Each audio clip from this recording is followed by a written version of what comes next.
Hello, YouTube. It's about time I got to these. I had to knock out some other stuff this week, but it is time to VoD review the NACL finals. I will say LCS Challengers League finals presented by Subway. That's the last ad read or plug I have to give. But we got through the promotion tournament. We were doing those. I wasn't able to get the finals because I enjoyed that night with my team. But now we have to dive in and see how FLYC Challengers found that dominant 3-0 and really managed to be the top team from start to finish of the season. Props to Variable on an awesome season as well. I can say the same thing for them being at number 2. They had to make the lower bracket run after one slip up. And unfortunately, the finals was not as close as they were hoping, but we're going to dive into what made that FLYC performance so good. So, that being said, let's get into map 1. Okay. Hop on in. Of course, this is Fearless Draft. This was game 1. FLYC Challengers, my diagnosis for them coming into this. I thought they were going to 3-0 or 3-1. I was saying 3-1, not because it is the gentleman's prediction that is boring, because I think it's kind of hard to 3-0 in Fearless. That said, FLYC were dominant. This game 1 draft, I think that my diagnosis of FLYC was that these two solo laners were really good all year. Sajeb was late game insurance. Chime and Shaden were really good at running the map. And I think Maryville were at their best where their objective setups were actually decent. And I thought Niles was really huge for them in playoffs. And these guys really helped them throughout the year. These guys were very lane dominant. Props to Scary, Jerry, and Zyko as they had to kind of adopt to their bot lane meta. They kind of had to change their picks throughout the season. They ended up doing okay with that. And for younger players, I will give them props on being able to adapt throughout the season. All right, game 1 draft. We have FLYC, the first pick, Ahri. We take Not Talia, which is a very strong combo. Ahri is the counter to that, though. We have Vi to pull the trigger, and we have the Alistar response coming out early. Poppy has a lot of value already, so I thought the Poppy pick was decent. That said, I think the mistake for me was that they didn't take Jinx. And I think they're scared that if they take Jinx here, then this is a Kai'Sa. Or no, Kai'Sa's banned. Yeah, I think that this was the Jinx game. I think it's really tough to get through this front line. They end up going Zeri, which kind of enables this. So you have Jinx and Gragas. So what you end up having is that you have a mid-game bridge, and then you have a bouncy house around the Jinx. And a couple ways to find angles. And Poppy W isn't... There's too many things for Poppy W to be valuable against. Therefore, it kind of loses value to the fact it can only stop one.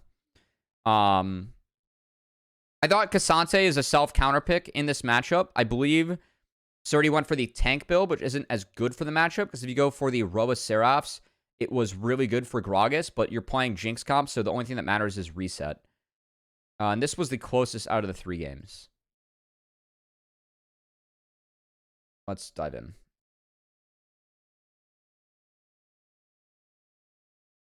Also, for MU, it was kind of cool. They had Get Back behind them, because Niles is the coach. Get Back, of course, is a sub. Very experienced. He played CLOL with them last year. And they had APA with them behind the stage for this, which was also kind of cool. Shout out to APA. He was here one day after winning. Also, people in the audience, shout out to... I know I mentioned this on Hotline League, but we had Masu, Busio, Inspired from FlyQuest the day after their loss as well. Really cool. They showed up to support this team. And then we had... Why is this deep fried? All right. Never mind. We also had... Dokla, Meech, Tomo in the audience.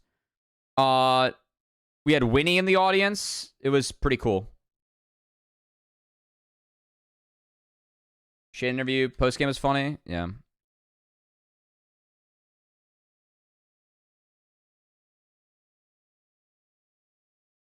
Okay.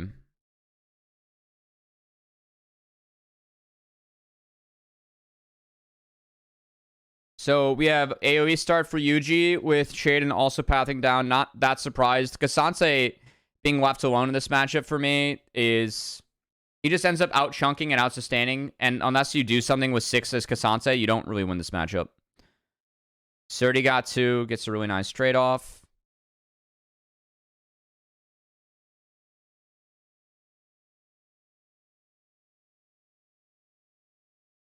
And this game just ends up being all about the bot 3v3. Okay, as now we're at a normal saturation all of a sudden.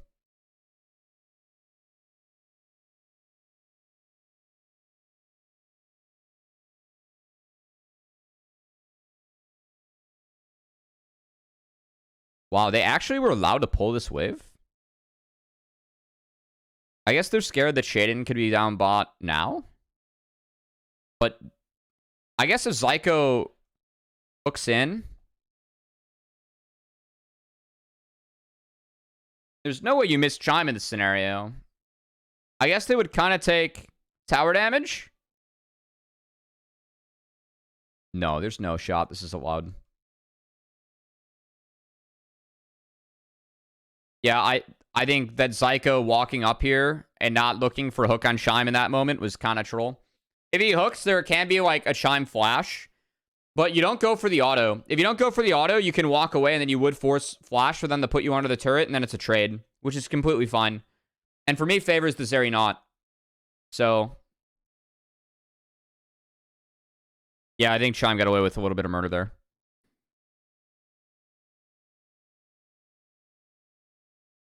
So, Chad, you still in here? You have thoughts? Yes, first play of the game.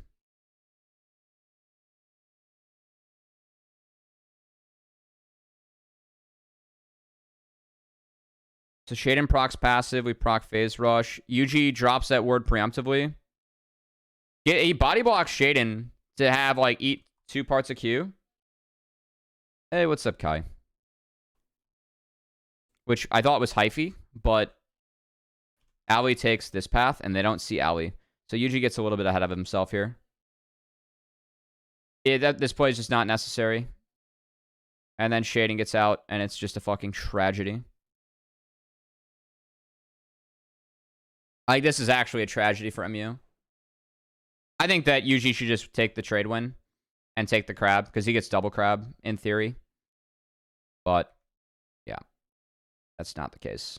And Sajad gets to get this wave in, which is also pretty big. Actually, does he get this wave in? No, he doesn't. Okay, it hurts a little bit.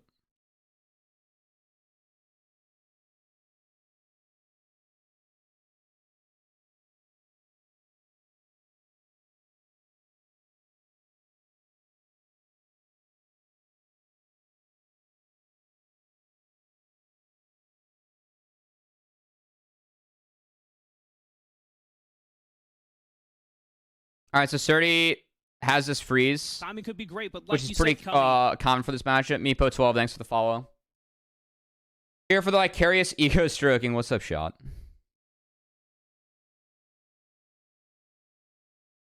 Timing could be great, but like you said, Cummy. Hold on. How did grubs happen? Hey, Meepo, thanks for the prime too. Very nice. Holy shit, he's hot! Up,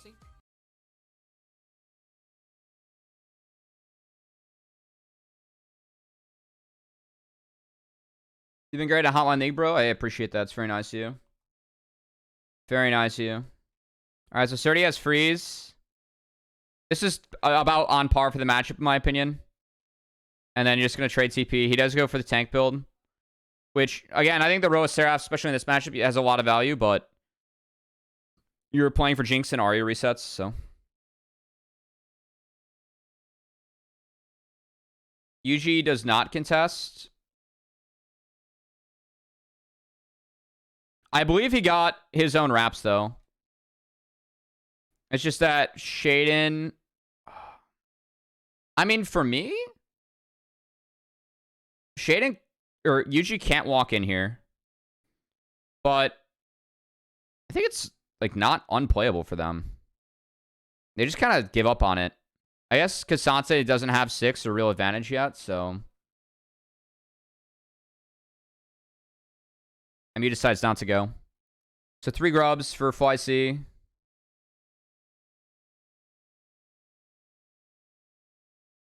Get along so well, yet we will continue to avoid talking with each other. Oh, shot.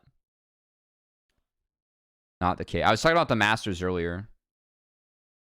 We'll cross paths in an event here sooner than later.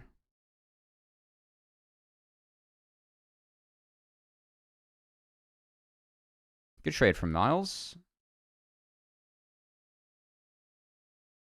So Shaden's behind on this clear because he made the pit stop for grubs. UG gets to this bot crab. That's fine. But he's going to... There is an opening for bot play. Chimes in a bit of a cheesy spot. And they will use this to push up river.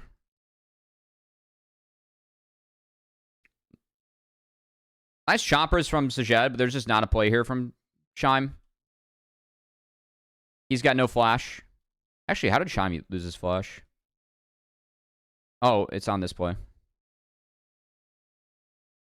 No?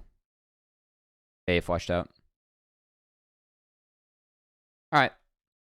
So for me, Chime should not have contested this. Like, there's no contest here, I think, for FLYC. The only... I mean, Shaden... Actually, no, Shaden has 6. That's right. Shaden has 6. This is doable. This is doable. This is doable. I mean, Shaden goes over the wall here. He can't because he unraveled Earth. So what is this fight from Shaden perspective?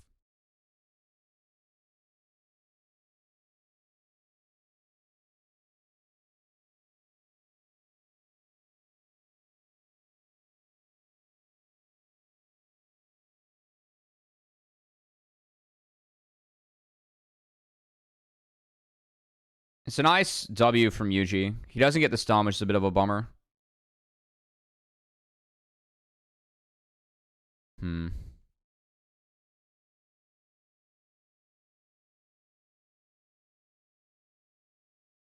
Shaden's got no flash.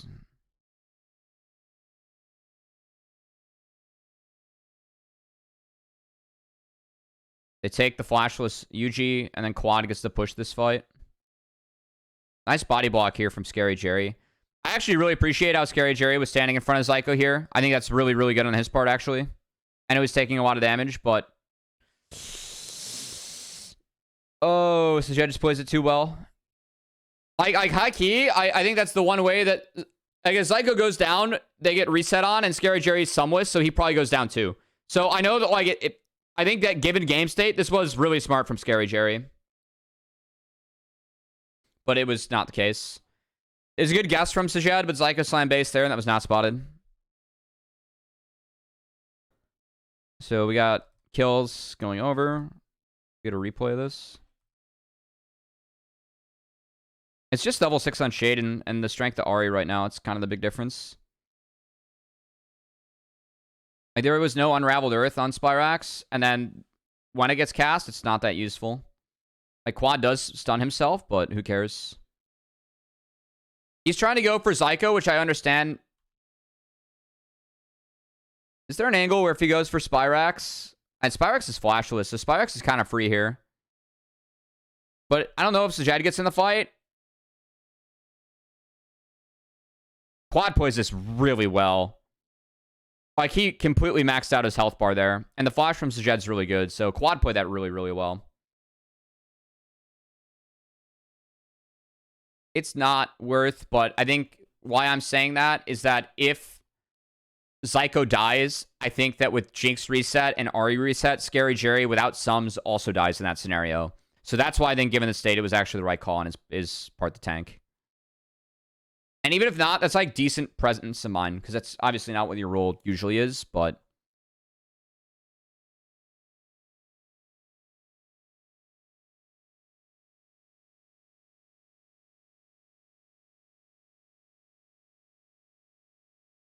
Okay, so that was for the first Dragon. Dragon wasn't taken by MU, and that is kind of a nice small win from FLYC, just delaying that Dragon timer. Chime walks up. He does have Flash, and he doesn't flash the flick, so he goes down.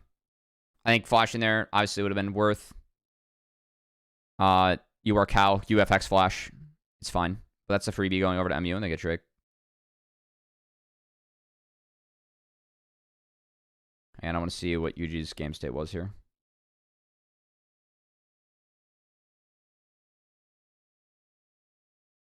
Okay, I'm going to assume that Yuji cleared out his 3 top camps and then got down here, which is good, so we can just play on this side now. Nice. Okay, good job.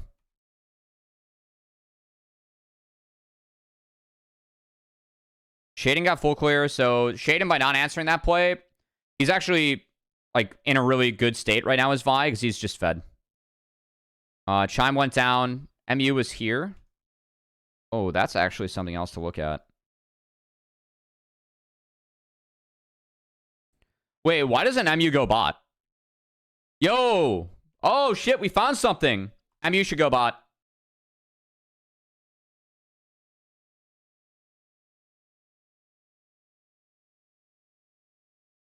I'm totally cool with Spyrax dropping this wave. He's going to go fix mid. Go bot this wave. They have 2 control wards and they spot shade him. Why aren't they going bot? I don't care if you're diving Alistar. You have 4v2 and there are no TPs up. Wait, hold on. Empowered TPs are about to come in.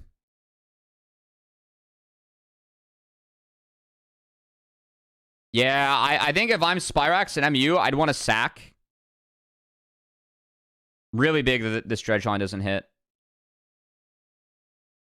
Zyko can't really min-max this much more. I think he could have took a step forward. Oh, he backclicks here. I can understand why, though. But I think they're like, that's barely enough. I know it's flash for flash, still worth, but I actually think that with Sajed being no sums, if you have a Talia wall down here, then we have a dead Jinx. So I'd almost argue Spyrax, if he drops another game or wave, his game's harder, but I think it's worth. Like, he could have fogged. They have double control wards, so they could have spotted if Ari hovered. And then you have a push onto Sunless Jinx here and a fast play. I think it would have been worth. Yeah, the Chime Death was not good around Drake, but Ippy would have too. He made up for it later.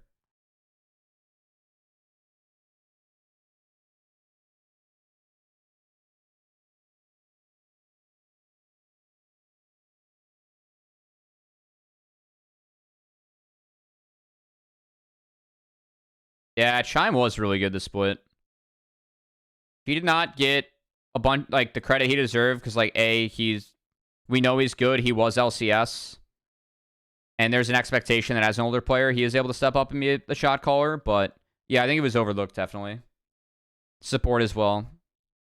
No, high key. I mean, whenever Chime's been in this league, he's been good, you know?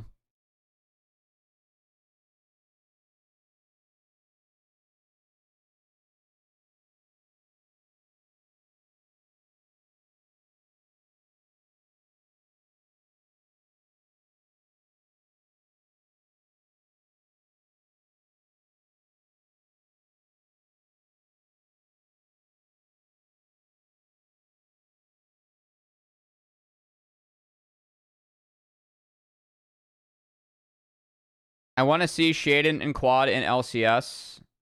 I mean, biggest compliment I can give FLYC is that they have 4 players I feel like could play in LCS tomorrow and be fine.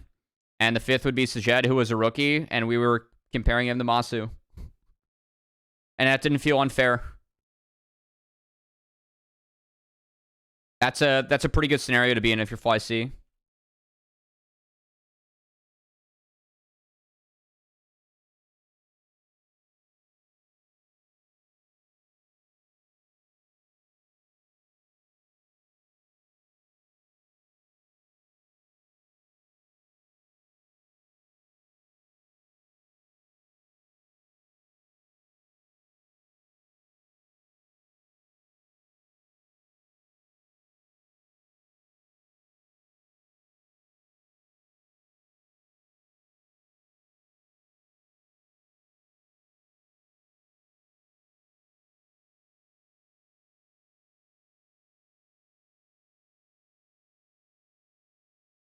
Hold on. How did we get here?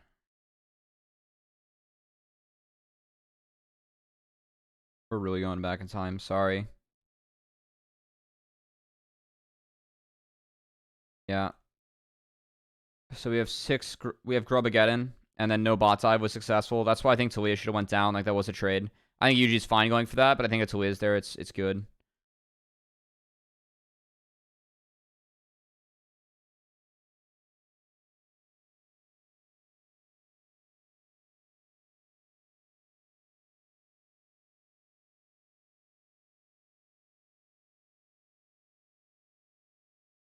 NACL but Sajed consistent glow up be considered. And the thing about Masu is that he didn't start playing really well for me until playoffs this spring. And Sajad probably did have some bigger moments, honestly. And the Aphelios 1v4 was massive.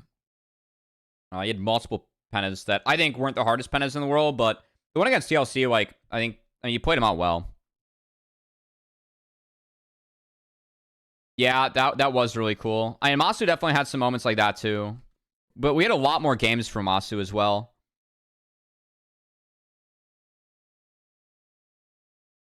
And Challengers League, like, we do kind of write off some of the stinkers, especially for the young players. Like, it's just going to happen. My argument for Toasty was that he had a bigger role in his team. And he did have stinker games, but he also did have some nice ones too. So...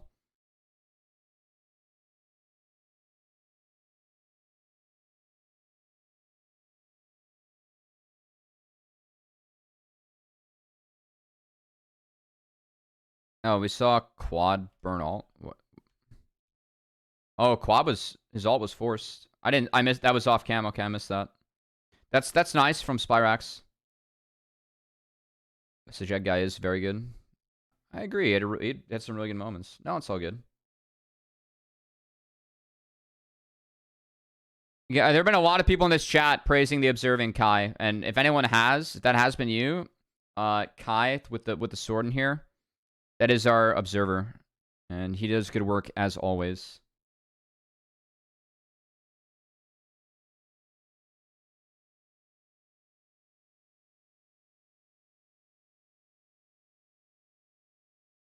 Found Jed's burner. Best observing. Actually, Oxir is just the best chatter, so maybe don't listen to Oxir. Kai kicks ass. True, Rez. What's up, buddy?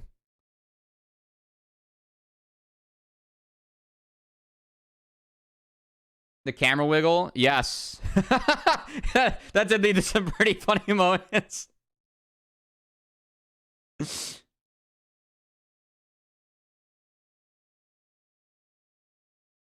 Hey, what's up, Pavlin? Yeah, I mean it's practice, it's mechanics as well, you know. I gave the feedback at one point to like try and convert a high elo player into an observer because Jonas Strong is like GM low Chowie and is like I can visibly see a difference in his observing, and I'm sure that Kai is tired of hearing me mention Jonas Strong, but. Yeah, they do. I mean, Kai actually, if Kai wants to talk about it, he has a really unique setup back home.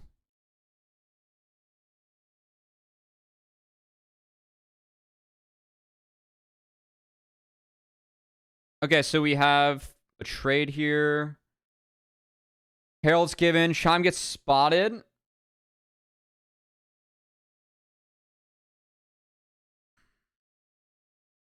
We get Drake for the Jinx team. Yeah, Kai's on that second account Yumi shit with the foot pedal.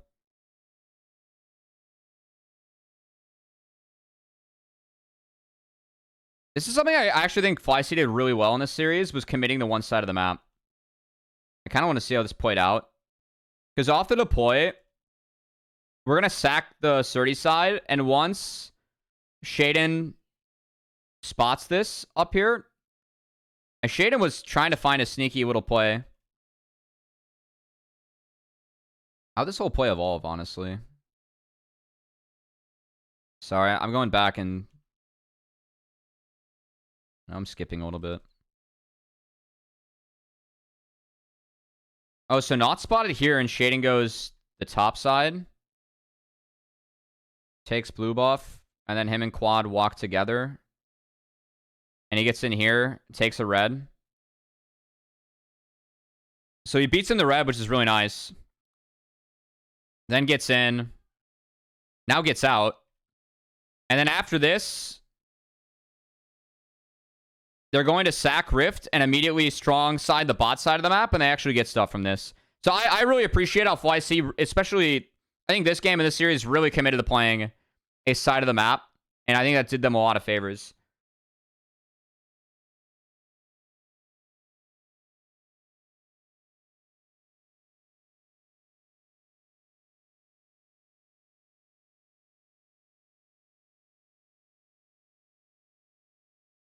And they had a really good trap, so like the bot lane can't move. And now Chime's spotted, but they were able to at least get a pick on the Zyko and potentially blow stuff. It did not happen, and then we have a fight bust out. That said, I think MU were able to rotate, so they aren't able to pull this time, like play off in time. And I don't mind them sticking around here because they can try and look for die, but it's really tough against Talia. What do I think? I like this from Chime. Yeah, the issue is that Spyrax found this chunk. So Spyrax, again, really sneaky. Gets in here. Finds a big one on the quad. So that's a bonus alt charge burned.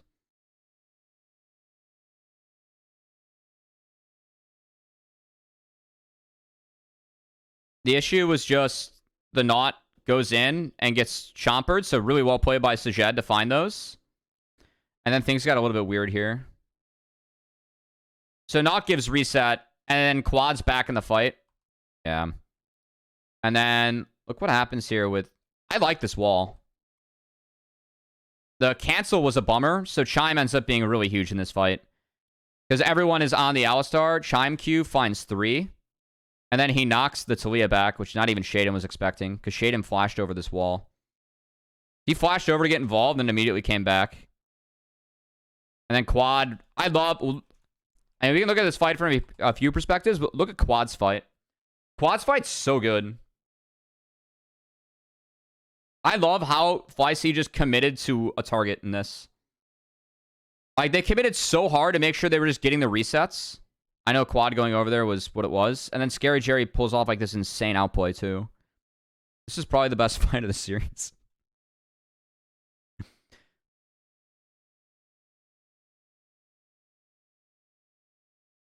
I think Sajed positioning is really good here. Like, this is so good from Sajed. The only thing that could have been a little bit more optimized here is that maybe Quad, like, flash charming. But even then, like, the charm's just a hair late and he still gets it, you know?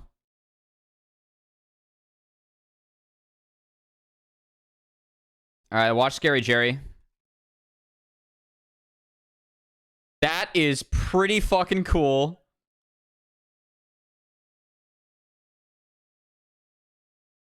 That was pretty nasty from Scary Jerry.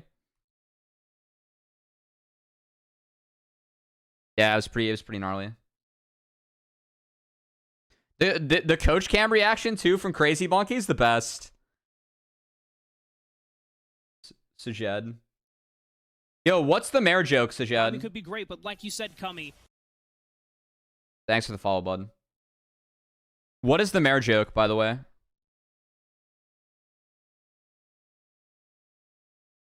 Yeah, usually was like, okay. This is cool. Shout out LCS. Yeah. I love that reaction. It's the best. I'm just the mayor of Copperville.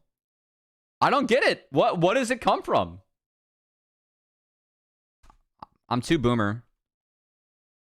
Yeah, he's the mayor.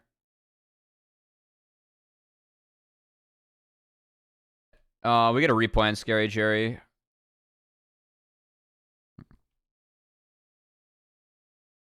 I mean, ideally, I don't know how we got into this scenario, but ideally you would want the Zeri, I think, to be here.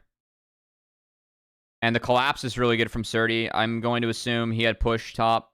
Yeah, you get that wave in, and then he comes and hits the Zeri. Hey, Mare. Hit cigarette, you wouldn't get it. True. We just made it up. I'm the most coppers from the mayor of Copperville. Based.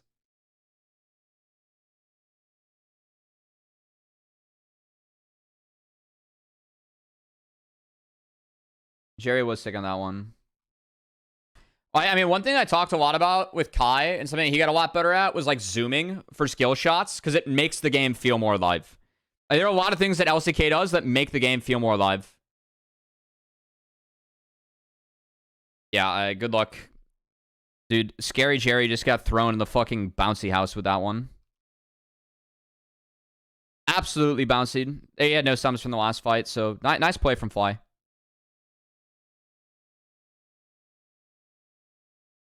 Yeah, that's okay.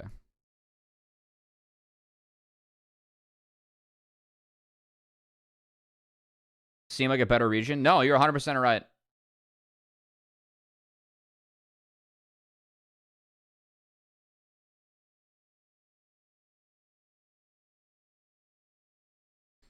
Okay, so off this. Sorry about our replay. It's kind of hard sometimes to see. But we were sending Ari into the... Okay, Ari kind of... We wasted a little bit of time. Wait, where are we going, Quad?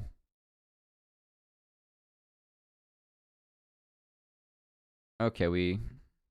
Some indecision here from FLYC.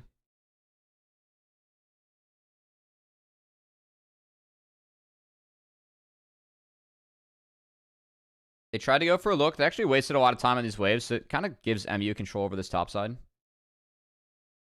But it is the Dragons coming up, so I do think they end up getting... Yeah, they can't get control over this bot side. And because of this from MU, and this was all spotted too by FLYC, like check the vision from FLYC that Chime leaves behind here. It's out. This is like out of the replay. Look at the vision they have on the top side. That A set up the prior play. Wait. Oh, this is from... Oh, hold on. We get blue vision at the start of this. So look at blue vision right now. So that kind of helps Surdy get in, and it's really dark for red because they were making the rift play. And that rift play, they controlled the wrong part of the map. So like this is where the control is right now for MU, and now we don't have control over any route for Dragon.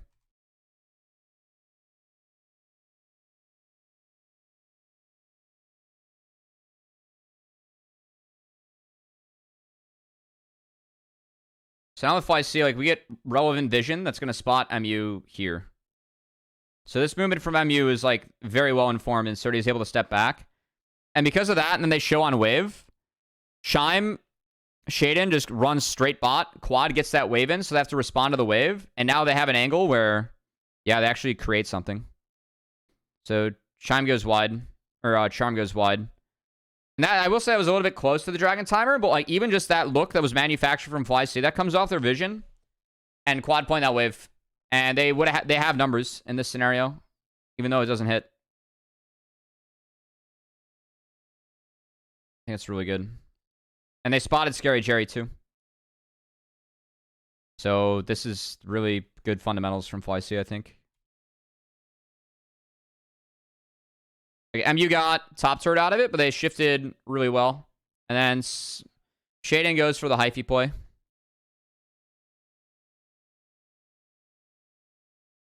And Shaden plays this about as well as he can. This just was too deep. The play's just not there. Quad's down and alt, so Quad can't fast follow. And Spyrex flashed, which is really nice. Because now Quad just can't follow up at all. So that's just not respecting the sums that were available. Chime and Shaden both have to flash out of this. So now MU has tempo. We kind of blew our tempo on that play as FLYC.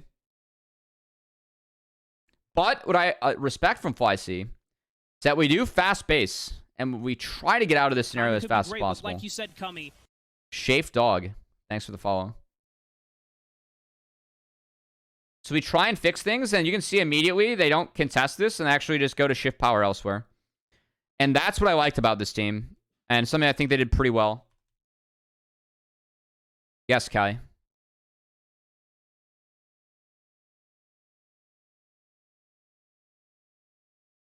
Yeah, so look at this vision from Chime. Like, he just goes where the enemy's not, and he gets free control.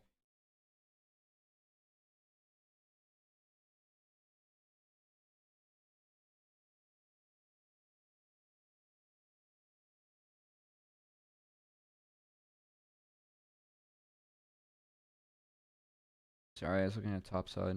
Okay, so Sparks reset. Okay, I guess the Andres. Okay, all good.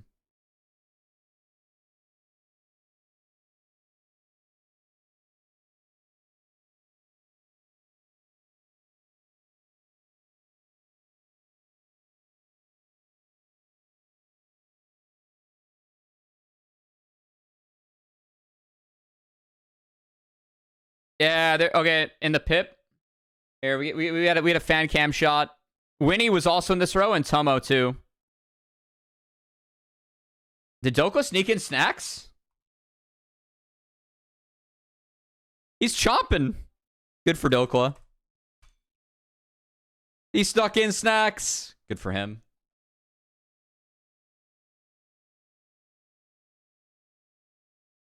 There was that shot of Caitlin Clark's dad sneaking in snacks to March Madness. That was hilarious.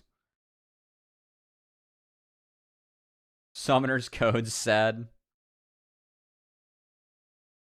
I think it's really cool that these guys came out to support their friends. So shout out to everyone that, like, if you were competing, especially the FlyQuest guys who lost the day before and APA who won. It was really cool to see so many folks. It's one thing for fans to come out. It's another thing for your peers to come out and support you, you know? And we had a lot of friends in the audience, too. So shout out to them. But chat wouldn't know those people. They're not Twitch chatters. That's fine. You know, if Arrow went, I don't know if Arrow was there. I didn't see Arrow, but FlyC had good representation. Or FlyQuest had good representation. Nice take here from Quad.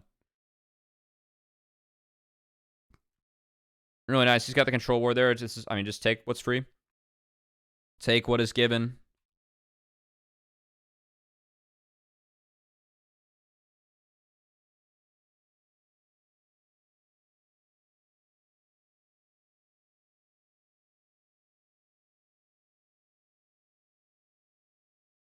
Yeah, and because of that chunk, Quad was actually able to, like, he drops this wave, and this creates a timer. Again, I love this from FlyQuest. I know that there's no play that works out here, but this just shows, like, they understand the game well.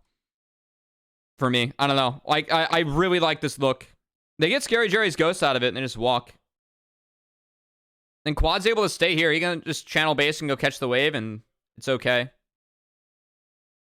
Yeah, and he crosses, and they end up getting Psycho Flash. So they, again, like, Spyrex is spotted on this wave.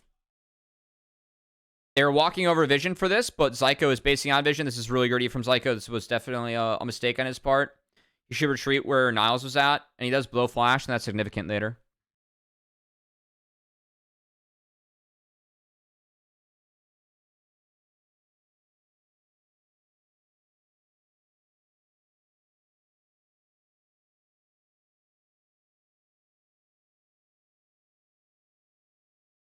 Now, because we spent our turn up here as FlyC and some of our prio, we were able to fix mid as MU, and we have recalls. So we keep FlyC on map, and we push mid. I think this is a good response, too. This is fine. Unfortunately, this is where the game goes boom, boom. So they get quad ult, and then Psycho hooks. And Chime Q flashes, because we're against a Poppy. And we get over Cassante, and then Surdy has a cask, and it hits the flashless knot. And so we get insta-jinx reset. I think MU ultimately overplayed their hand here. They could just take the, I think the hook from Zyko is the oopsie, for sure. They could have taken what's given. They did not. And UG gets, like, the worst target in terms of who to knock out at this point. Quad did ult to dodge. So I think he was looking for the twofer. But we're trying to guess on RA. And again, the FlyC push from the back half of this, just really sound. They took a lot of summoner spells away. They don't overextend. They understand they have 2 down. They can just go hit the Baron. Really good gameplay. Following Poppy ult is indeed fun. And MU, to their credit, MU sack. So I don't think MU can contest this. Even with UG Flash, to their credit, they sack. And I think we haven't really talked about scaling in this game, but for me, Jinx, especially with this build, so Sajed went for the, this is 14-5, so it's still cheap Shiv. But against the front line, he's against 2.5 health stackers. He ended up going for Kraken, and importantly, LDR. He's at LDR 3rd, and for me, that makes him very fed in this game. So this game, I think, even though MU is on Soul Point, FlyC is way ahead, and this game is very tough. I really like the FlyC builds. Yeah, there I'm pointing out on cast.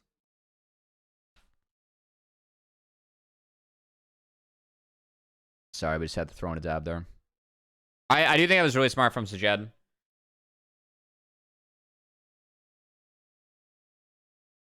Love this from Quad. I know it misses, but like, he delivers maximum punishment for that.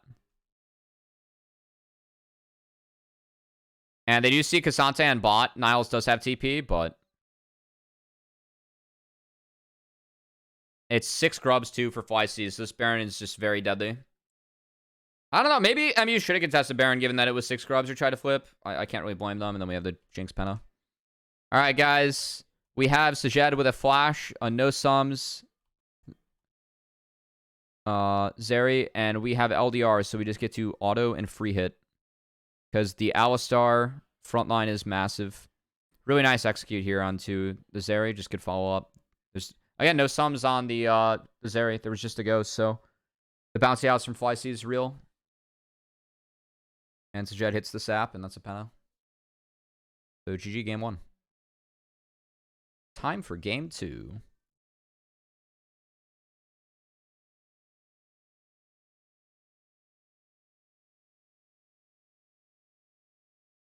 Okay, game 2. So, of course, we are in Fearless. And you can see, thanks to the LCS overlay, that you can't really see. These are the Fearless champions. We did have a side swap. MU went for blue side. They first picked Rumble, took Jinx Braum.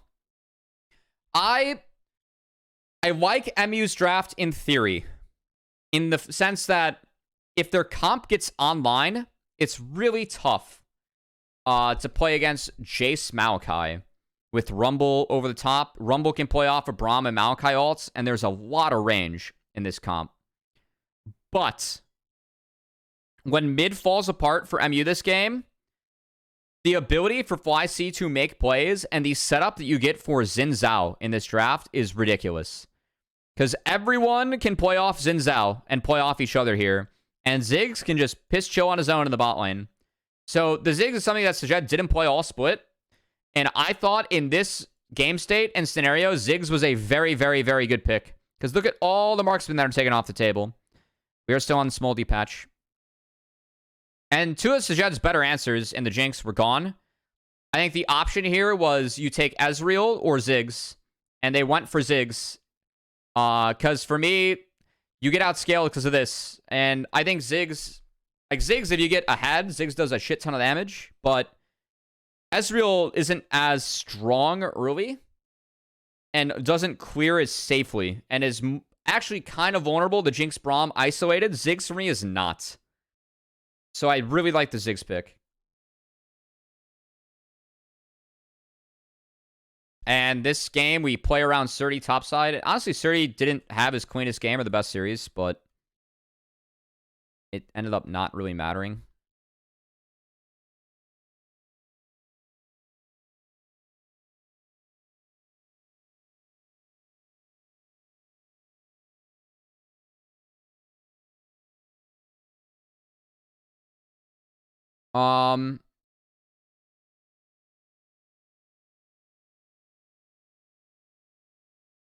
I can understand wanting to kind of cheese with Braum or hope that someone walks in. I don't love this. Because I think with Braum, there's a world where you can at least find level 1 or figure out what's going on. Instead, Spyrex drops defensive ward and Yuji is spotted with the start. Yeah. Maybe you can get a little bit more info on what goes on here.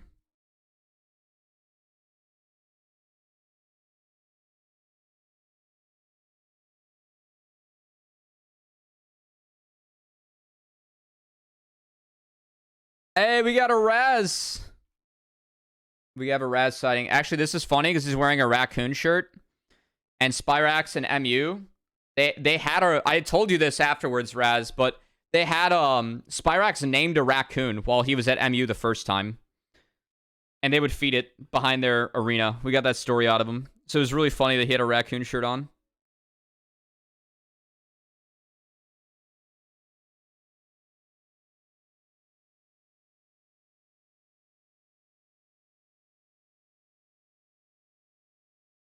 Lucky wardrobe on my end. Goated wardrobe. We just have a coon shirt.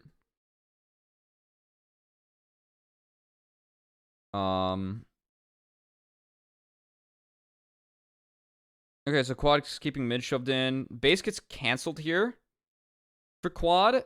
And we did have Scary Jerry go for the early base. There was no coal. I don't know if he had coal money.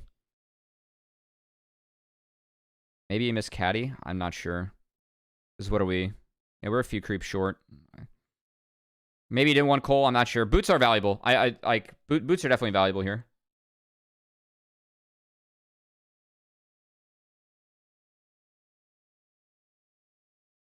But yeah. So Shaden full clears and he just walks mid and UG just misses him. So UG went for the blue buff last. And we kind of have a ships in the night moment. And Spyrex doesn't flash that. And Shaden's here, so he just dies.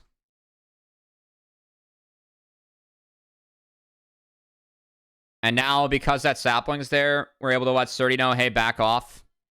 Surdy drops ward. Shaden insta-bases. And I really like this from Chime. Because Jinx base got the boots, we had a wave get in bot. I'm going to assume it got in because Chime's walking and Sajad just base TP'd back. So Chime's able to go protect this.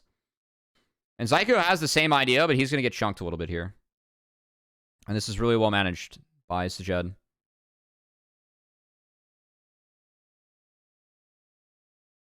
And Chime. So that's a free crab bot. And now with mid being turned, like for me, mid was the matchup where Jace does kind of scale into this. He gets shoved early, but eventually you get to the break point with the shock blast and the empowered like QEs. Yeah, that hurts. Where you can kind of shove Talia out, but yeah. Amy coat.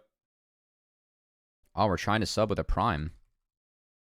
And then the worst thing for Spyrex is that not only did he die, but he died in blue flash. So Shaden insta revisits after bot crab. And I love this from Shaden.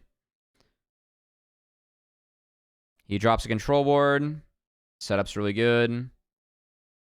That wave was trying to get in for Spyrex. And I think at this stage... Yeah, I mean, he gets caught again. This time he doesn't have flash. Like, Spyrex has a ward on the side that Shaden's not. Shaden is clearing bot to top, so maybe we could have dropped the ward on the bot side again if we are Spyrex in this scenario, because we did see Shaden wrap up his clear on the top side. So for that timer, for trying to get the wave in, I do think that Spyrex could have dropped a better ward, but that scenario is still really hard for him. Wow, Oxier. I should be gifting Oxier a sub for this. Oxier deserves a sword for this.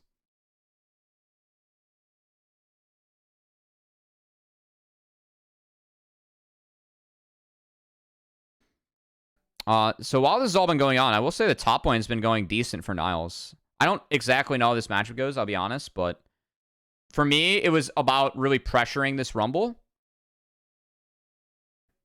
And yeah, this is played really nicely. So Shaden, he's ganked mid a couple times. He's trying to clean up some of his camps.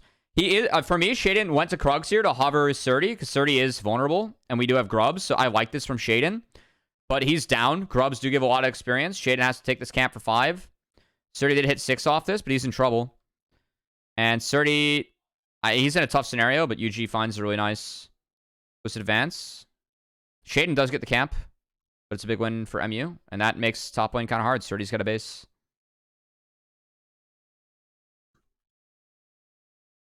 Oh my god. I do owe Oxier a sub. I was joking, but no, I'm not. Thanks, Miko.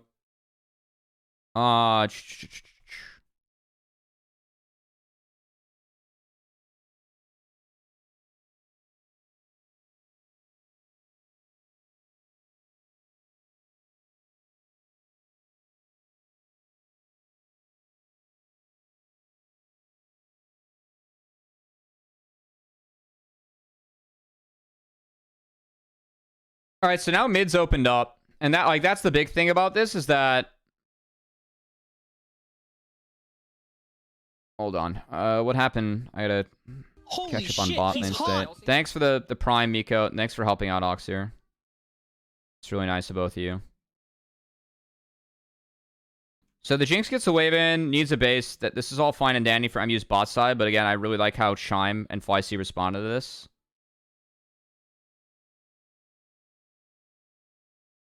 So I know the control ward does get cleared out, but we help Quad with some vision. Quad is able to also answer, like, check if this ward is being dropped, and then drops another one on Wraps. And Quad spots UG on Wraps, and then sprints top, because Niles is down flash.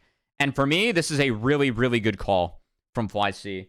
And, like, this is where I think the comp is kind of dangerous, because if Rumble's down Flash TP, he is a sitting duck. And this is just, like, for me, it's just good win con from FLYC. And because mid's the way it is, Quad it kind of has the lane to himself. Like, there really isn't much pressure coming out from the Jays, so we were able to really, like, save Surdy's lane. So Shaden was, like, helped mid out, and now we're able to distribute that pressure, and now Shaden is catching mid wave. So, like, fundamentally, this is really good fundamental League of Legends from FLYC. Like, this is really well played from FLYC. A really good sequence from them. Doing taxes right now. I got my taxes done. We were responsible. We've had I think I should have my return by now. I gotta change my profile for Riot. My return was not small. And that's not ideal. You should want to pay a small amount. Now, that said, I think the top play, we have the Dragon go over to MU. They pulled it towards mid. And they lock out bot lane. So this is a good response from MU. But I think that given the win cons for FLYC, TF can really open up the map. I think that FLYC is playing towards their win con. Could be great, but like you said, Cummy. Jasmine, thanks for the follow.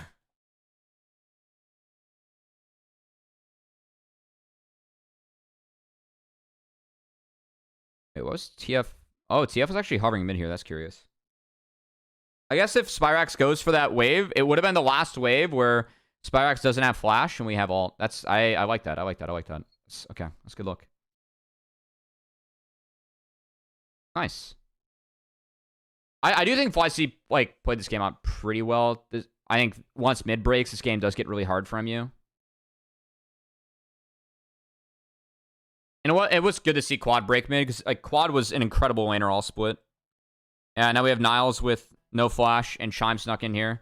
So again, Dragon's down. We have Ziggs bot. We just send Not straight top. There's still no flash on Rumble. Really good identification of win cons here for FLYC. And a really hard scenario. And Zyko, props to Zyko. He's even here to answer. Like, Zyko is in the right spot. But there's, again, because Shaden's here, and this is off the Dragon timer, Yuji cleared up his bot camps after this. He's not here. Shaden is.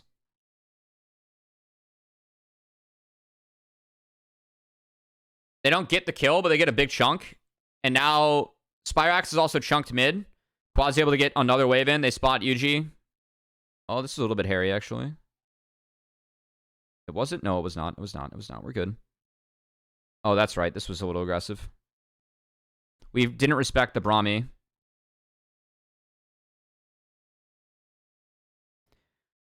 Yeah, this is this is tough. Honestly, with where things are at right now, I do think you could have poured on Niles, and with no ult and a Xin here and Shine Flash, I think Niles is dead on my screen right here. If he just ports to the brush, Niles is dead on my screen. But he went a little bit deep. And it's a nice ult from Yuji.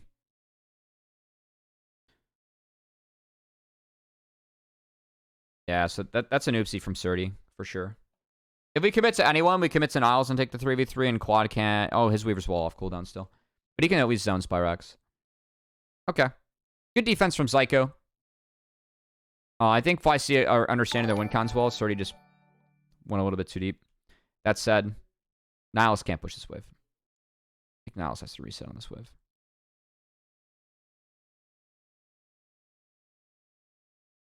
And then we TP in as Spyrax, and that play was already doomed, and now Spyrax dies. That was bad. So, I mean, that's a pretty big mistake from you. And you can't make those mistakes against FLYC, because now it is... We answer the grubs.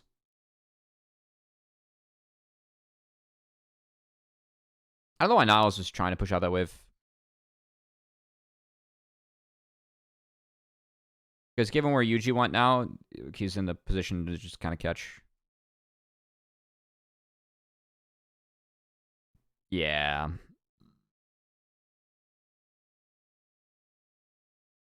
That hurts. Nice instant answer from Quad. So now Quad is a timer that can't be answered by Spyrax. And all FLYC has to do is just keep on making plays. Because again, like the MU comp, it does scale. But if we keep on making plays, then we're fine. Chime thought he hit that. If he hits that, Psycho's probably dead.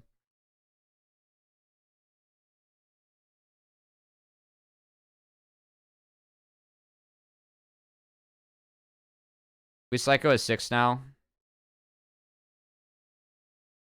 Like, for me, Psycho played this out fine. And the W gets canceled, but...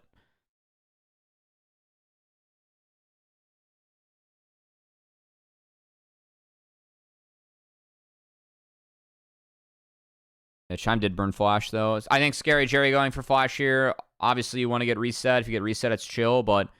Flash on Jinx is the most valuable summon in this game, and not getting a kill, it hurts.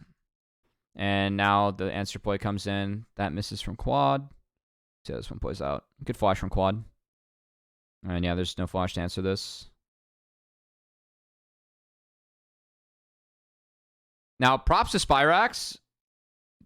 He is fast to this play. They do have vision. So you can see Quad's trying to navigate around the vision to get down here, but Spyrax is first to the play because he took the fast route. Or he's not first, but he at least is there to answer the Quad Weaver's wall, and he doesn't have a TP to respond. Good Flash from Quad. And then Scary Jerry's down Flash, so he dies.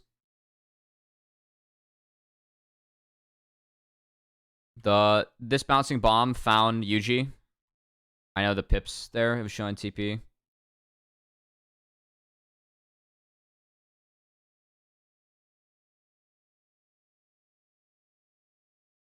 Wait, did Sajed W Niles? Oh, it's a flick from Quad. Wow, that's really, really nice from Quad. That's really nice from Quad. And then this whole time, Chime's just been kind of chilling. He can't step up against the Rumble, but once Rumble burns spells, then Chime can actually think about it.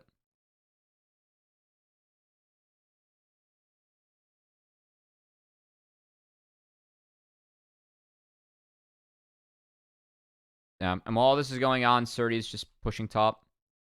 So the fact that this is an even play with everything committed from MU, it's a big win for FLYC.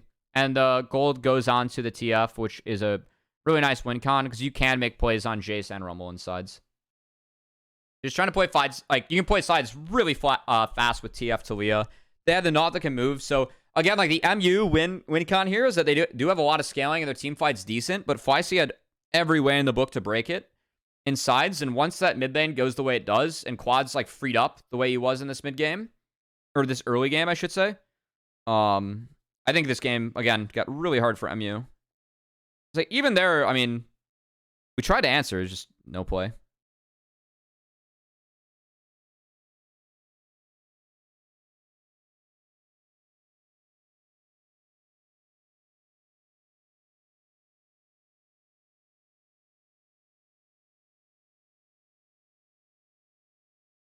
All right, so FLYC get mid wave, and then they shift down. They spot UG. Beating the college team. 3 imports. Come on, they killed Surdy's region. Who are the 3 imports? Is Chime count from Canada? I mean, there's a Kappa face. Hey, MU was competitive all split. They just didn't... kind of got beat today.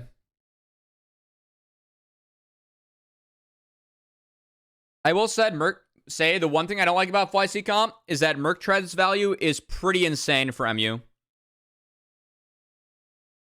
Tori Kelly? I'm actually not too familiar. Maybe I'll check that out on a different day. I'm just going to keep the playlist going so I can focus on the games. Riff was taken here by FLYC. Traditional definition.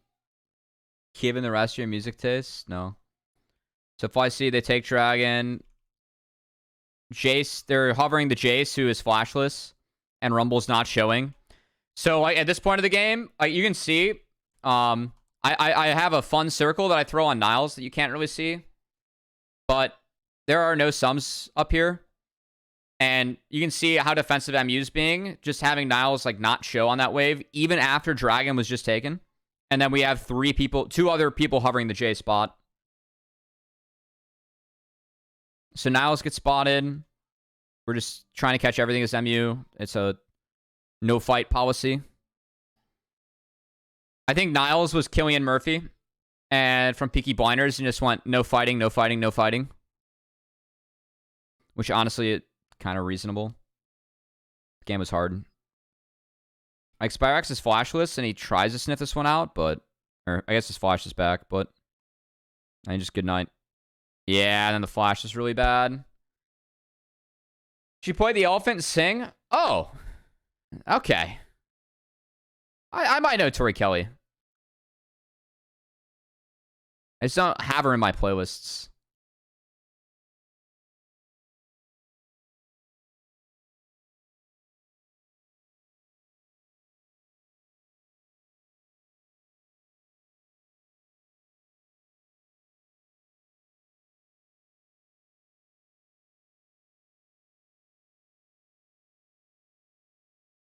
That's our first team support right there, baby. That's our fucking GOAT, JP.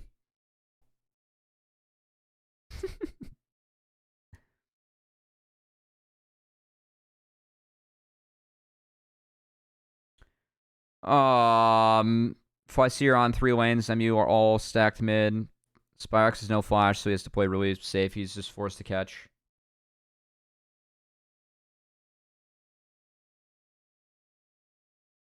And China does a nice job getting control, and they're first every wave, so it's kind of easy. And this is a wave where, like, you can see Spyrax is being careful about showing this on this wave. And then he sees Weaver Wall, and it's chill. So Weaver's Wall is just used to take this. And we always have prio, so we can shift anywhere. Quad's up here to catch. Really nice.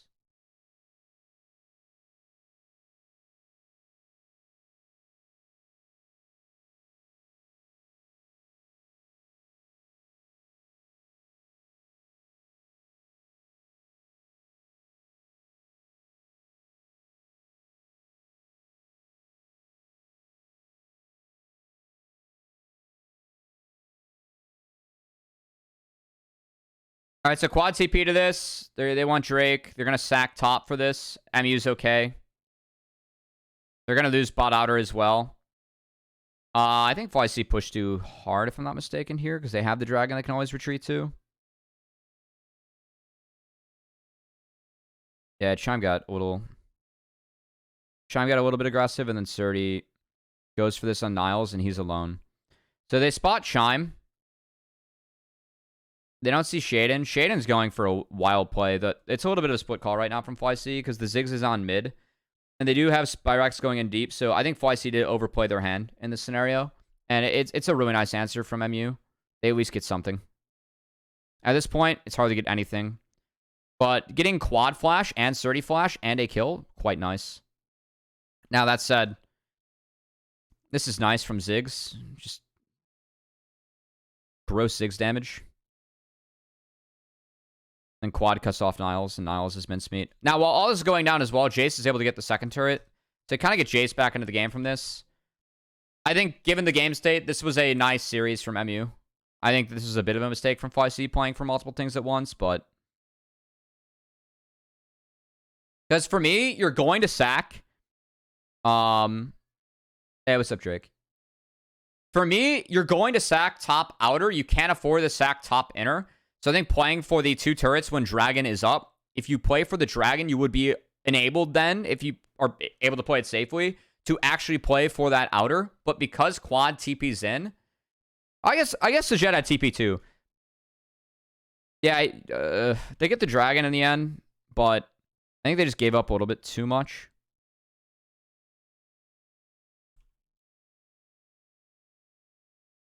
And this is where they overextend, right? If quad TP's in here, I think you have one wave to look. Like, if we're going to ult anything... Yeah, there's just nothing to ult. Actually, if we're going to ult anything right here, ult mid. Who do we spot on MU? We spot Zyko for sure, and then we spot Yuji here. Ult mid. If we ult mid, we for sure get Jinx sums. And I think that's the one play you can make. And then you just retreat to do this. And then Surdy can actually go pick this up top. Because Surdy has bot out or done by here. And if Surdy's in base, you can at least, like, even if you're worried about Drake being contested, you can at least kind of deploy, like, up here so that you can play both with TF. I think that's my answer. So I think FLYC overplay their hand. Yeah. Because for me, like, they're going to go for the Herald drop. And it's just kind of weird. They could have dropped Herald mid too and gotten Scary Jerry. Like, if you Weaver's Ball around here, you can actually make a play on Jinx. You just spotted Braum and Maokai. Jinx is naked mid. You can Herald play mid too, get 2 crashes, play for drag, and still get bot outer. You at least get Jinx summits at worse. Wave sync and jungle control, play mid in the bot IMO, TF Talia cheat code. At what timer sneezes? I'm kind of convinced my answer's okay here, but I'm interested if we got anything else in the chat.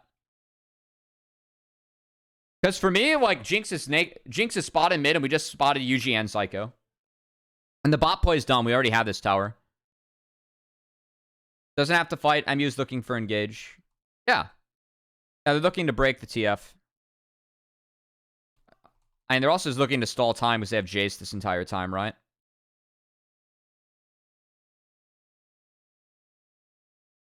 Yeah, I think Shaden is a bit trolly here, too. I get, like, he might be looking... like, oh, no, that's not... They spot Jink. What is Shaden doing? Yeah, I don't get this. Kind of a flub a little bit from FLYC, but... The Ziggs bomb's big. This wall from quad is a decent recovery because they at least get Niles, but again... Or no, they don't even push for Niles. I'll take care of that later.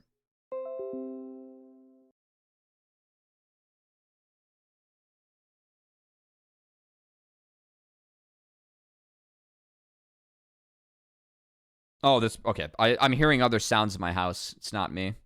Sorry.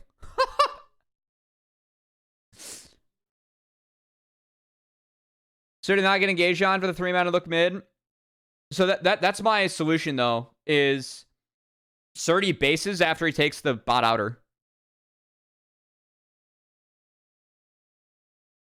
Yes. Like, Surdy, after this bails.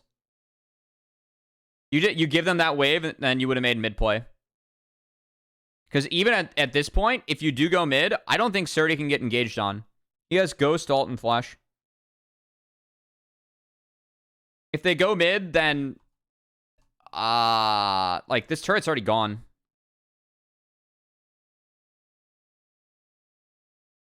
And Surdy doesn't even have to hard play for this turret. He can just back off.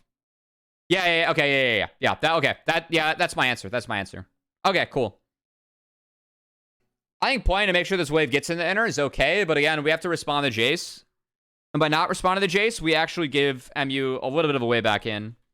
Because Jace's game is way less shit after he gets these 2 turrets. Yeah, we're going to have Miramana, and it's late, but we're still going to be Jace, you know? By the way, all I'm going to say... Yes. Okay, my bad. I could have done a... I mean, I asked because sometimes I don't do a good enough job of explaining it. There's definitely been some half-baked takes. I had to work on that. Oh, I had a dream, by the way, the other night that someone I respect flamed me for saying like a lot on Twitter. That was a scary one.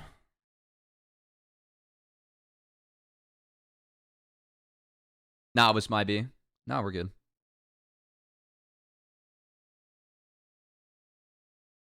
So again, Zyko, Yuji are fogging up to protect Spyrax, and Niles is just fogging.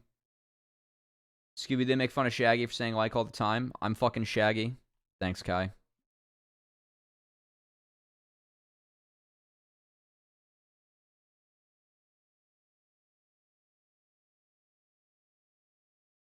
You know what. We're at the 21-minute mark.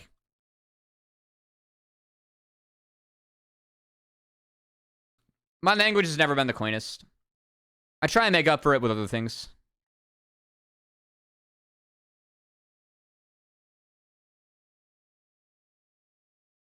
You showed Baron.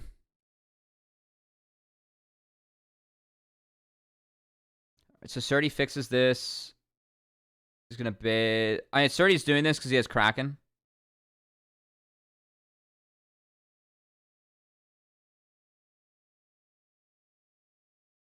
And Quad sees everyone, and that's enough because they have mid pushed. And Surdy was kind of going bot, but they were sniffing this one out. They're too high on mid. They have no defense, and they empowered Blast going over. And you can Shaden just fully sense it. I really like the Xin pick this game. Like, Xin plays off everyone so well. You are kind of able to smork. I think this is, I don't think MU can play for this wave. And MU's been decently disciplined about the waves they've been playing for. And I can understand even looking for this because they're trying to get in the brush. And if Shaden walks up to connect, like, or Quad walks down to connect, they can get a pick. Once they show, it's actually kind of toast. So, and the TF Talia, you just get to cheat everything.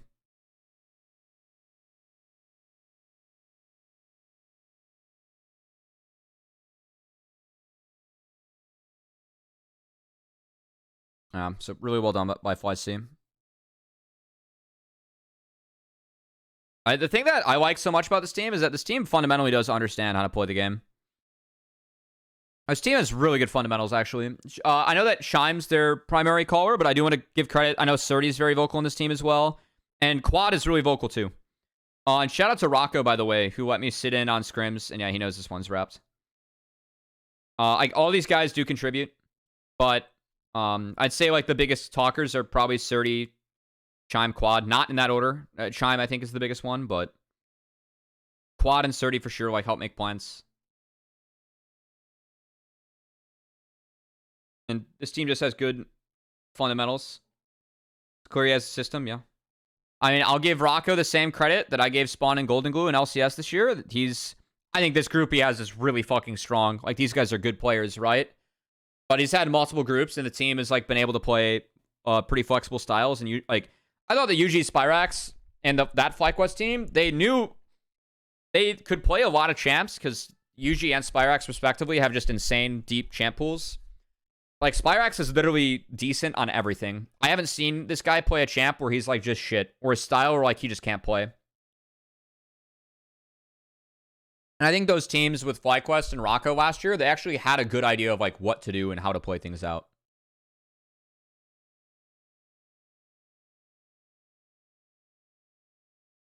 Hold on. I have a friend trying to pick up food. Yes.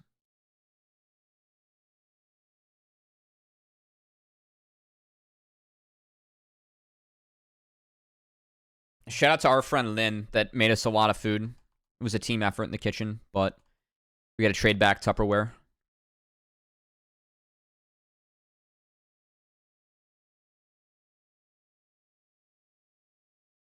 My Spotify is off. Thank you.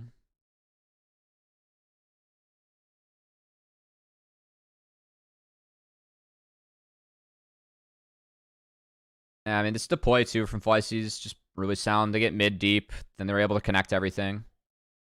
Quad does burn a wall. That's a little bit aspirational, but it's okay. You're welcome, Smile.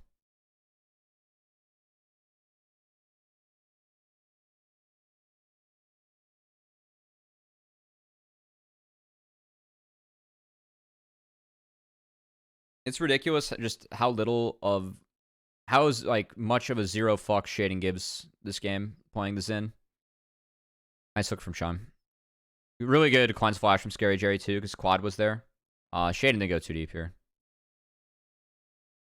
For me, there's not much of a reason for FlyC to fight or overcommit, because there is poke from MU. They could retreat the Dragon. Obviously, it's Baron. I like when you commit to Baron pushes, but... They did end up in a little bit of a hairy scenario here. But fortunately, Ziggs is Ziggs. So Sajad actually, like, does a really nice job of holding things down here. Him and Quad are just throwing everything out. And Surdy's able to flash, and they actually turn this around rather nicely. I know Chime goes down, or Quad goes down, but they can't overextend much more. This was a reach, though, from FlyC for sure.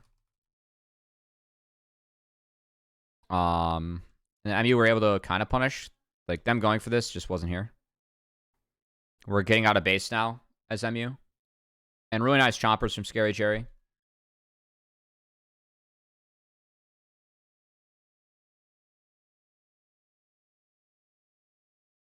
That said, MU burned all their summoner spells for this play, pretty much. And they don't get the dragon. They try and sniff the dragon, my bad. And then this game ends. That's right. FLYC definitely overextended, and they try and take the dragon. They're strong. And I do appreciate this from FLYC. Like, Steam, like, they do play with confidence. They try and go for plays. They back off respectfully here, and they do sack this. But keep in mind, MU, they burned all their flashes in the last play, and they're still down heavily. So we just send it. And the Ziggs damage is filthy. Look at the Ziggs damage. With Naught. That's through Locket, by the way. I know Zin gets 2 kills, but Jesus Christ. And then we're walled off. There's no flash on the Jinx. Jinx is trying to support. This fight was just never there. Yes, they get Dragon, but that's game. Nice wrap. In a wave with Baroness winning for a lost fight, they made it hard on MU. Yeah.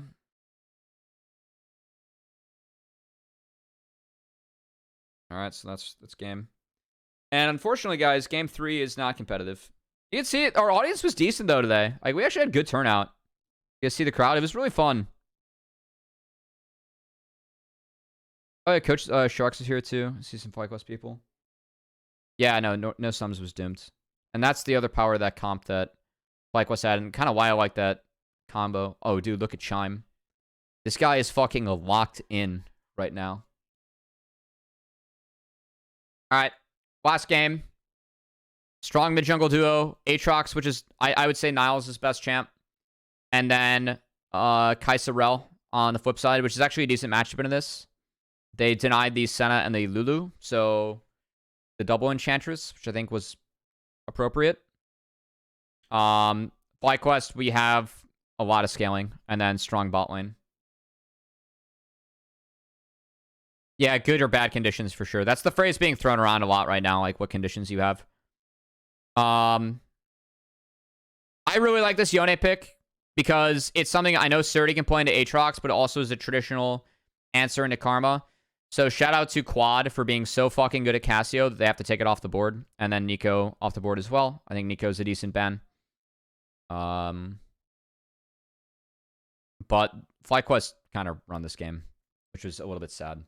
MU have to be strong early and they have to win. So we'll focus a little bit more on the early game and then we can wrap this one up. But yes, Kangas was trying to give away the bucket. In classic Steve fashion. FlyQuest deploying the top side. Oh, the other fun part is that, so the scram that I sat in for FlyC, they were against Immortals. And Surdy played Yone into Castle Aatrox. And Surdy was just pinging me afterwards like, dude, that matchup was so fun. Castle's Aatrox is so good. I know this matchup really well. And I got so much dopamine from playing that, you know? It was actually like super wholesome.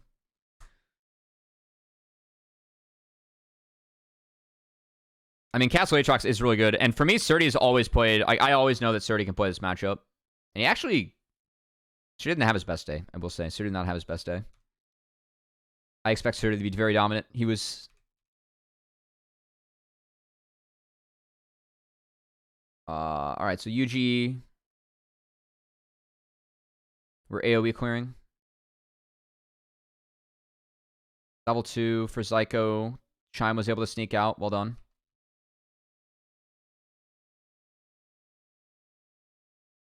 The bucket's pretty clear. Cool. I think it's a meme. I appreciate how League fans can grasp onto these stupidest things and find them fun. For example, ward kills.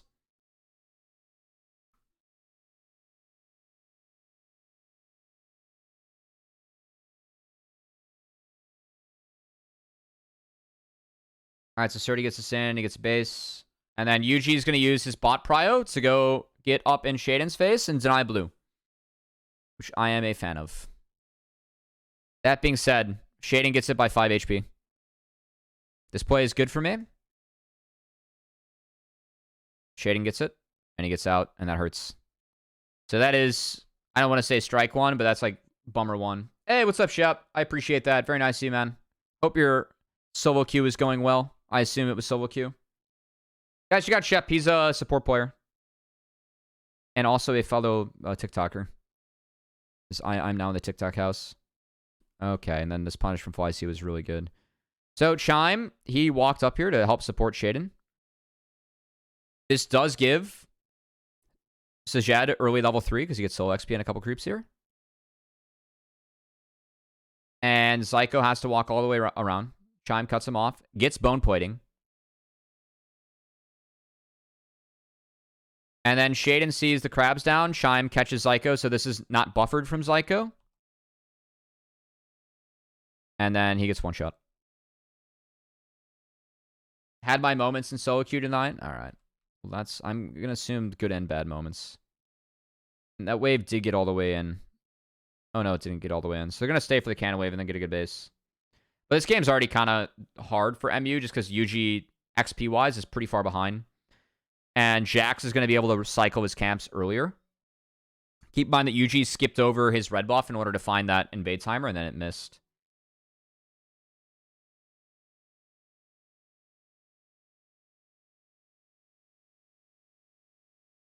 It says, Zin's out late. We already cycled out Raptors. Zyko walked through mid, which was actually spotted here, so a really nice ward coming down from Quad. I don't know who dropped this ward. I mean, it has to be Quad. But good word from Quad, because he understood that Zin was on bot, and he's going to spot Zin cross. He actually spots Rel cross, and Shaden drops that, which is really respectful.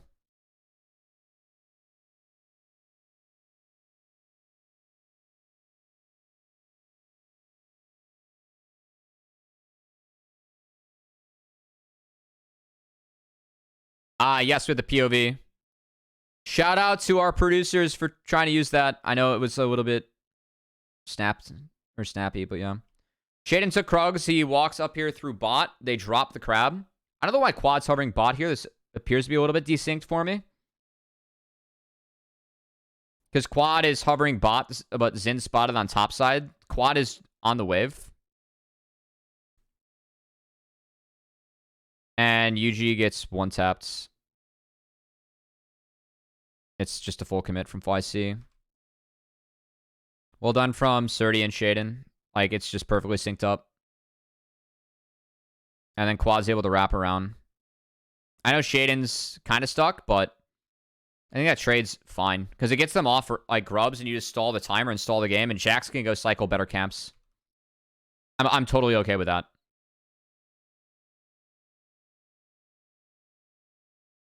Given conditions for FLYC, the time's their friend. They've already turned bot lane in their favor.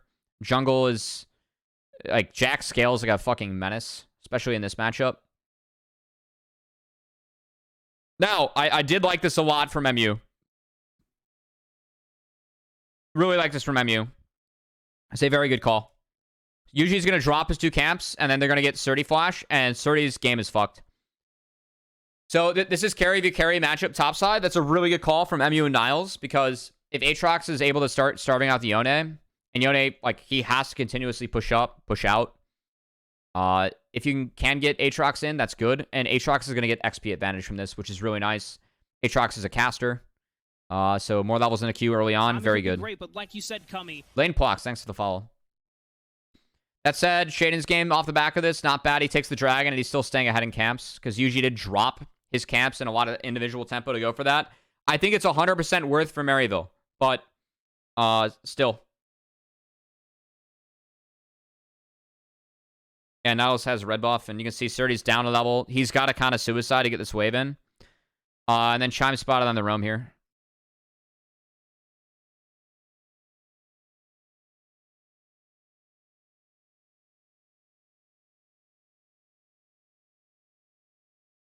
And we're going to help Quad get this wave in to get good base. Nice buffer here from Niles. That's really nice. That's really nice.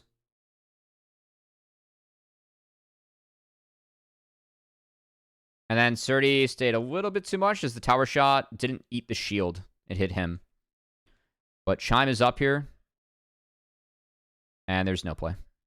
So good defense. Really, really big that Niall is able to pick all this up. Because now, again, his team's up here to help support him in the back half of this play.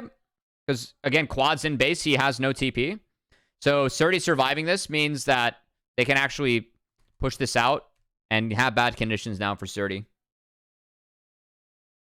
So a couple moments again where you can see like Surdy has direction and how to play out this matchup, but there were one or two miscues, and the fact that the Xin got his flash when he did, I thought really hurt Surdy in this matchup, and it was well played and coordinated by Niles, who now able to follow through on this. And again, Surdy, like, he's doing his damnedest here, but there's nothing for him to do. Chime didn't stay. That said, it's just a shift of power, and they pick up Scary Jerry. Scary Jerry does burn both sums to get a kill. And he needed that last auto to get the kill. I don't know how worth it is for Scary Jerry, but at least he was able to play aggressive and answer. It's not that bad. I mean, he still gets starved out on the wave, so it's worth, but I appreciate that Scary Jerry was able to step up and find something. That said, it's still a decent game for FLYC. Top got turned, but that's everything else is pretty FLYC favored.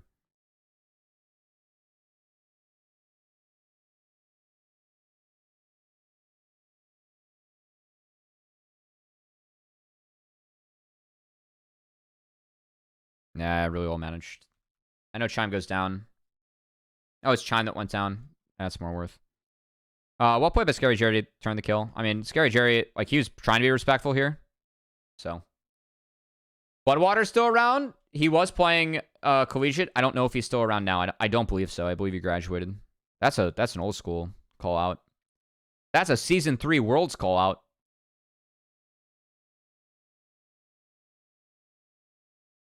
All right, so we have Grubageddon for MU. They have 6 grubs. Quad did burn the package early, but he will be able to pick it up before the dragon now, which is okay. Actually, what was Quad's package? Because he yoinked it out of base. I do think that with Corky now, it's kind of more important to get packaged and then TP. He has it here. Oh, it's a 45-second package, so Quad picked it up on the wrong timer. I missed that. So he had to burn it because it was expiring. I missed that. Yeah, he is. Okay. He was just going to try and make a fast play bot. No play. It's fine. After 10 years. A little bit. But that is the space like cover. I do know what you're talking about. He did hoist the collegiate trophy, I believe.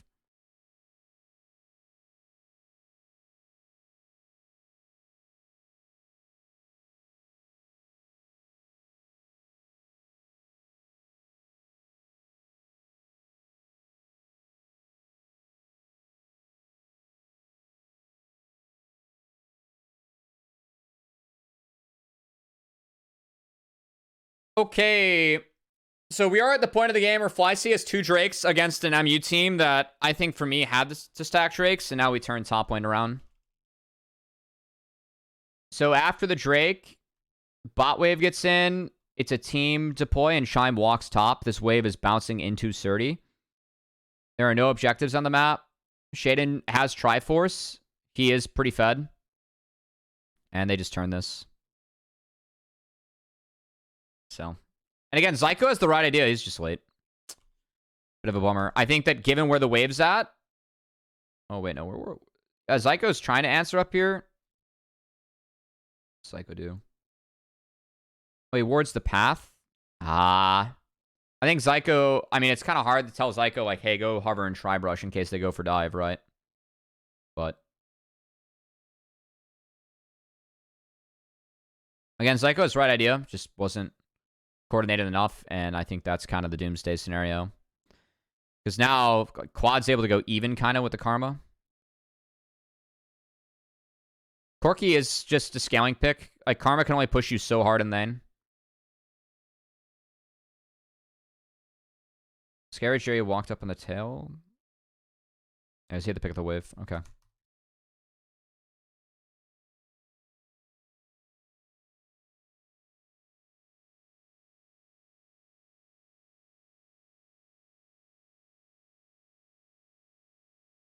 Yeah, Korea plays Corky a lot. Like, the Malignance poke is pretty big. And I will say that Corky plays at a range where it is a little bit difficult for MU to fully engage on Corky. So I thought Corky was actually quite good this game. Not to mention, you kind of win both sides as time goes on. Aatrox can run the Corki down, but it's hard. Scary Jerry goes for a trade, but Chime is able to get both sums out of Scary Jerry for one. Chime's Rakan and the Xayah Rakan for FLYC going into the series was undefeated this split.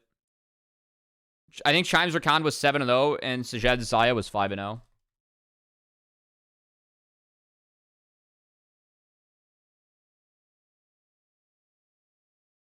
Yeah, and then from that, like, this is done when Shaden's coming out of base and Yuji's on top side. And Yuji was spotted on top side here, so Shaden insta bases and just sprint spot, and they know they have this window. And Chime kind of baits it in, which is really nice. So Shaden gets fed off that.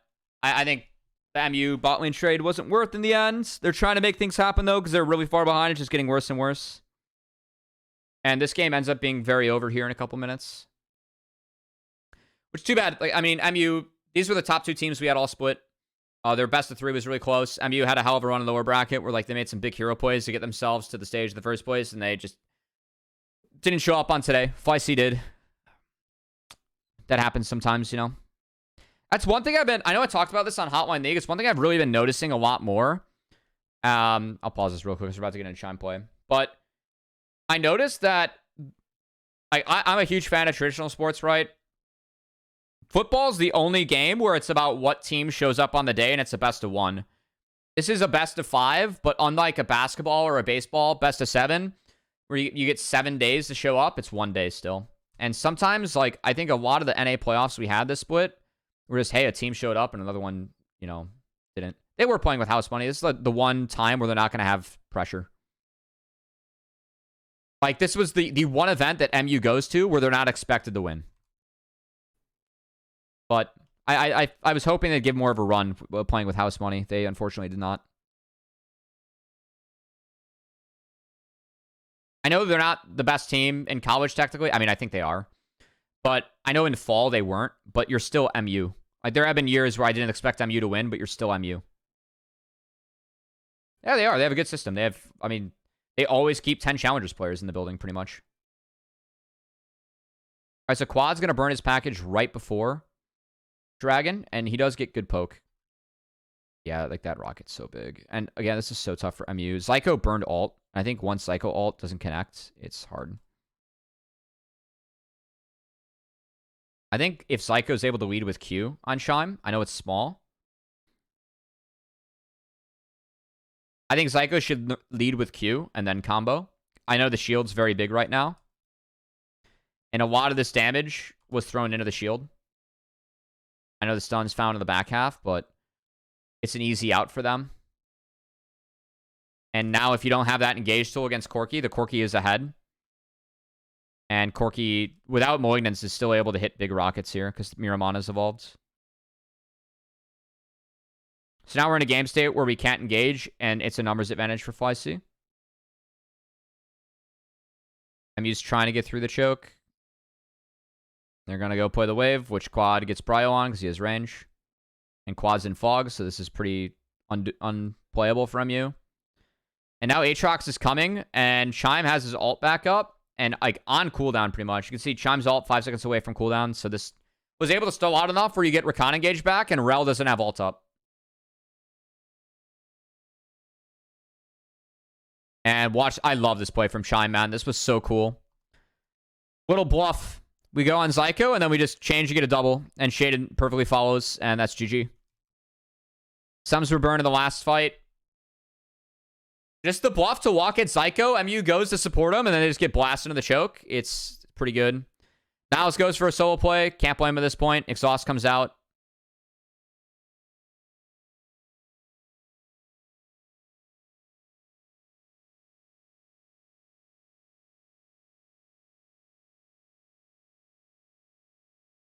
That's really nice.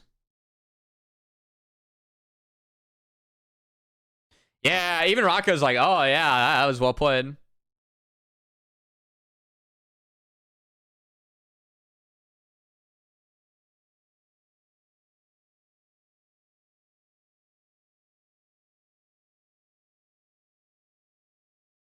That's just GG. You have a 4-item Jax, or a 4-1 Jax that's like going to be 2 items soon.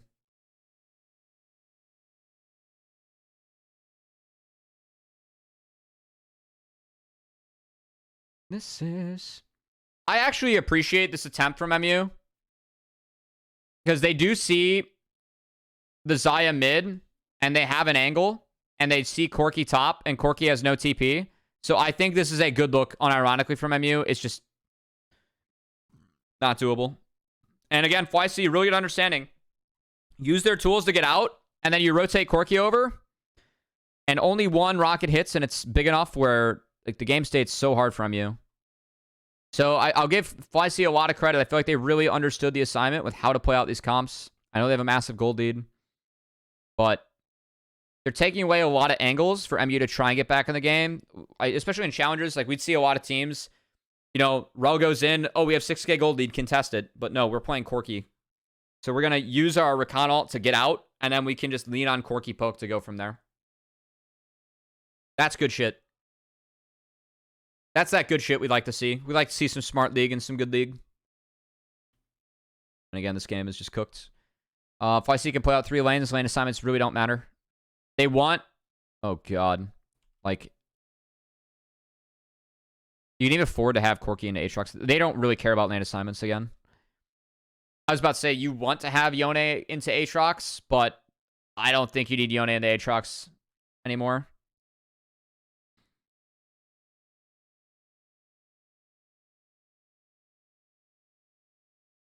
Scary Jerry can't show mid. He's dropping that to try and look, but Yone's out. He's taking camps.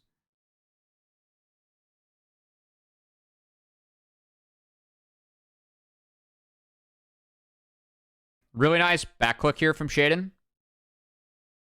That's a really nice back click. That's what gets him the stun off. It's completely chunk Psycho.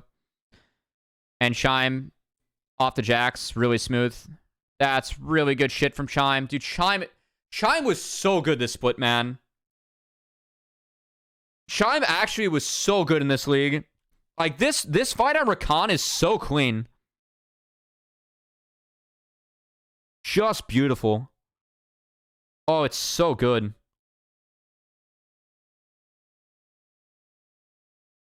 It's so good. Fuck, dude.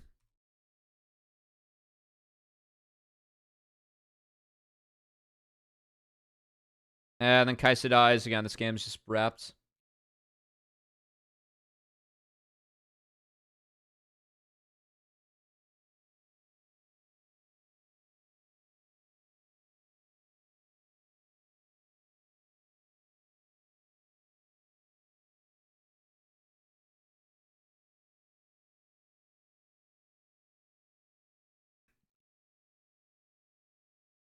Sorry, Mikout, I missed it, but playing with house money in the sense that they don't have a lot of pressure, and their goal is to win CLOL. So the fact that a collegiate team did this well in NACL, when A, they're the only team here, obviously they want to win CLOL, like that's a huge goal, right? Or NACL, that's a huge goal, but they're going up against an LCS affiliate. This team gets first dib on players. This team's really good.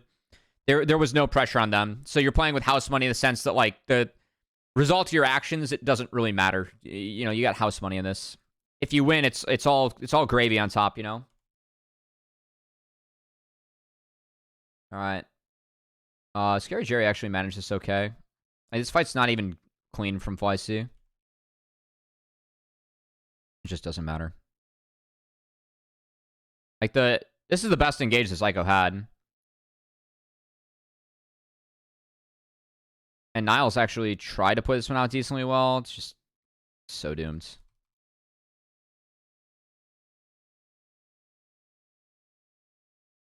And they get coach, and that's the game.